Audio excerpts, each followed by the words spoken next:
ازيكم؟ دي من احلى الصلصات اللي بعملها للمكرونه. يلا بينا هقول لكم عملتها ازاي عشان الطبق ده طعمه روعه.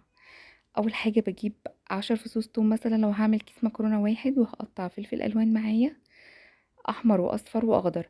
ولو حابين تحطوا فلفل حامي اكتر من اللي انا حطيته ده، تمام براحتكم. انا حبيت احط قرن واحد. تمام. هبتدي اقطعهم بالشكل ده واضربهم في الكبه، وهضرب معاهم فصوص التوم، يفضل يكون فريش. تمام. وبعد ما انعمهم خالص بالشكل ده، هنيجي بقى نقطع الطماطم بتاعتي. هستعمل هنا مكعبات طماطم، وهستعمل صلصة طماطم. تمام. انا هقطع هنا حوالي 5 6 طماطميات متوسطين الحجم.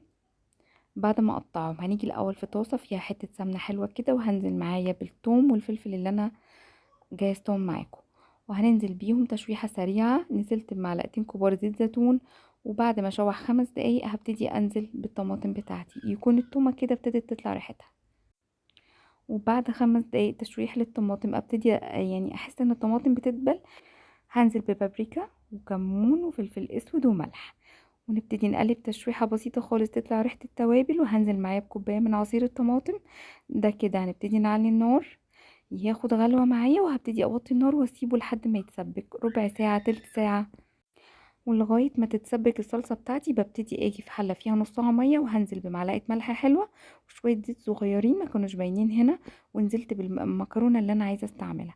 عايزة اسلقها لحد ما احس ان هي يعني فاضل لها تكة وتستوي، يعني اللي هو عايزة اقول بتعض. تمام. وهنبتدي هنا اول ما الصلصة تتسبك، هاخد شوية من مية المكرونة وهحطها على الصلصة بتاعتي، وهستنى تغلي بالشكل ده. وهنزل بقى معايا بالمكرونة بعد ما صفيتها وشطفتها. انا مش عايزة المكرونة يكون فيها نشا كتير، فانا شطفتها ونزلت بيها بعد كده على الصلصة دي.